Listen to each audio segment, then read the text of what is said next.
Welcome to One Chemistry. This is 365 Chemistry series. Daily one question for you. Here three different compounds are given. You have to arrange it by acidity. One is a 5-member ring, another is a 7-member ring.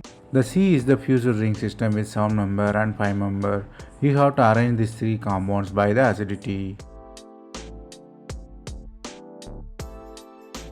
Here if you look at it, you have three different compounds. How you decide the acidity? Here stereochemistry is just given for confusion.